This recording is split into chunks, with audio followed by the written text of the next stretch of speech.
BTS member জংকুকের 10টি secret fact.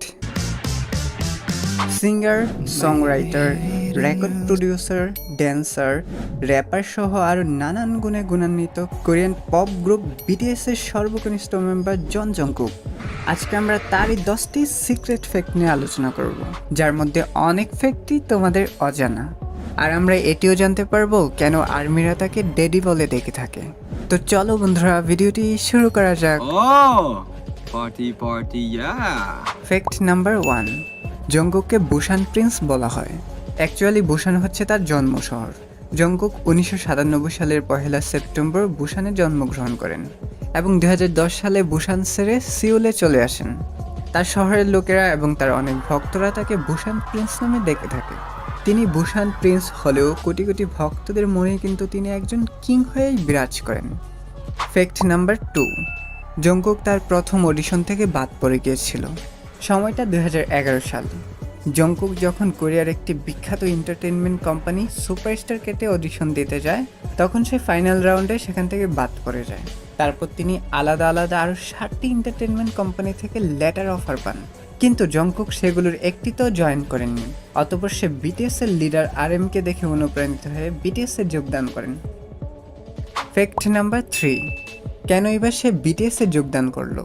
Superstar কে থেকে বাদ পড়ার পর কেন সে এত এন্টারটেনমেন্ট কোম্পানি থেকে লেটার অফার পাওয়ার পরও সেগুলোতে জয়েন না করে বিটিএসে জয়েন করলো?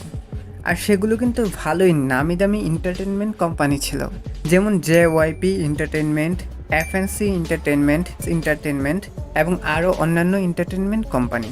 সে এত ভালো ভালো এন্টারটেনমেন্ট কোম্পানিকে পাত্তা না দিয়ে বিটিএসে যোগ দিয়েছে শুধুমাত্র বিটিএসের লিডার RM এর জন্য। কারণ RM কিন্তু বিটিএসে যোগ দেওয়ার আগেই আন্ডারগ্রাউন্ড র্যাপার ছিলেন, আর সেই বিষয়ে জংকুক আগে থেকেই জানতো। আর RM ছিল তার inspiration. True love first begins with loving myself. যে কারণে সে এত এন্টারটেনমেন্ট কোম্পানি রেখে বিটিএসে যোগ দেওয়ার জন্য মাইন্ড সেট আপ করে ফেলে। ফ্যাক্ট নাম্বার 4, তার স্টেজ নেম কিন্তু জংকুক ছিল না। তার স্টেজ নেম ছিল সিগুল, যেটি হচ্ছে সাউথ কোরিয়ান জাতীয় পাখির নাম। পরবর্তীতে সে সিদ্ধান্ত নেয় যে তার স্টেজ নেম তার রিয়েল নামে রাখবে। অতঃপর সে তার স্টেজ নেম পরিবর্তন করে সিগুল থেকে জংকুক রাখে এবং এই তথ্যটি সে তার অসংখ্য ইন্টারভিউতে প্রকাশ করেছেন।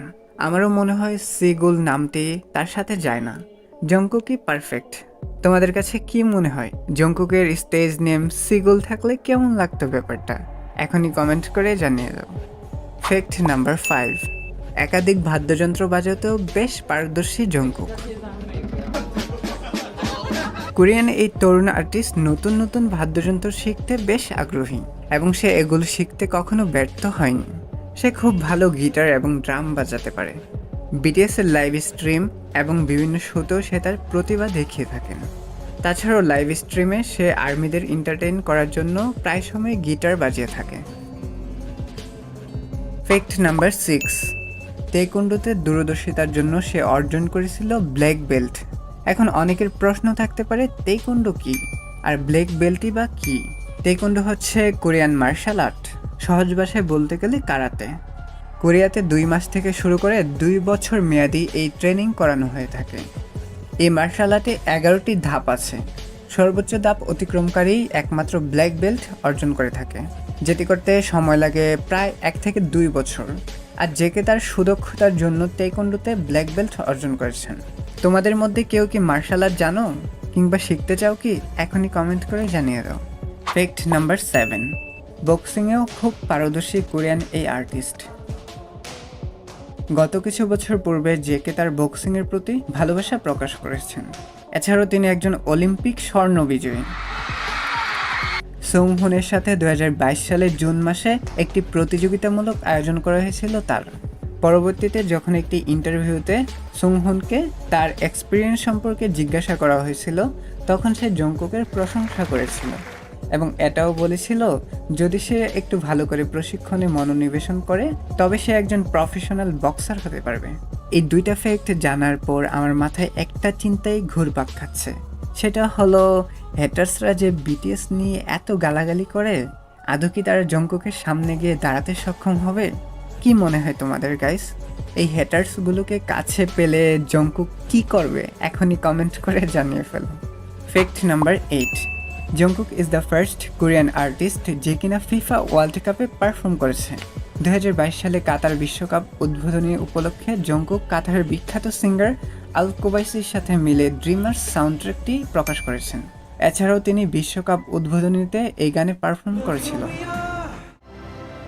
ফ্যাক্ট নাম্বার 9, আর্মি হচ্ছে তার ফার্স্ট ট্যাটু। আমরা জানি কোরিয়ান এই আর্টিস্ট ট্যাটু করতে ভালোবাসে। তার হাতে রয়েছে বিভিন্ন টাইপের ট্যাটু, আর এক একটি ট্যাটু এক একটি অর্থ বহন করে থাকে। তার মধ্যে প্রথম ট্যাটুটি হচ্ছে তার ডান হাতের আঙ্গুলের উপরিভাগে থাকা এই আর্মি নামের ট্যাটুটি। এই ট্যাটুটির মাধ্যমে তিনি আর্মিদের প্রতি ভালোবাসা প্রকাশ করেছেন। জংকুকের হাতে থাকা প্রতিটি ট্যাটুয়ের মিনিং জানতে হলে আই বাটনে দেওয়া লিঙ্কে ক্লিক করুন। সো গাইস, তোমাদের কাছে কি ট্যাটু পছন্দ কিনা কমেন্ট করেই জানিয়ে দাও। আর পছন্দ হলেও ভুলেও কেউ এই কাজটি করবে না, কেননা ট্যাটুয়ের কারণে ক্যান্সার পর্যন্ত হতে পারে। তাছাড়া এটি ইসলামিক দৃষ্টিকোণ থেকে হারাম। যেহেতু এটি একবার করলেও উঠানো কষ্টসাধ্য ব্যাপার, তাই এটি না করাই ভালো। ছোট্টবেলায় কিন্তু আমিও হাতে বিভিন্ন ট্যাটু করতাম। চুইংগামের প্যাকের মধ্যে থাকা স্টিকার ট্যাটু, যেটিতে থাকতো নানান রকমের গাড়ি, Spiderman, Marvel hero, fairy tales সহ আরও নানান কিছু। তবে এই ট্যাটুগুলো খুব তাড়াতাড়ি উঠে যেত। তোমরাও কি এরকম শৈশব পার করেছো কিনা, কিংবা ছোট্টবেলায় তোমরা এরকম কি কি করতে এখনই কমেন্ট করে আমাদের সবাইকে জানিয়ে দাও। ফ্যাক্ট নাম্বার 10, আর্মিরা তাকে প্রায়ই ডেরি বলে ডেকে থাকে। গোল্ডেন মাকনে ছাড়াও তার রয়েছে অসংখ্য ইন্টারেস্টিং নিকনেম, যেগুলো হলো জেকে, বানি, কুকি, গোল্ডেন বয়, জংকুকি। তার সুদর্শন মাসেলের জন্য আর্মিরা তাকে মাসেল পিগ নামেও ডেকে থাকে।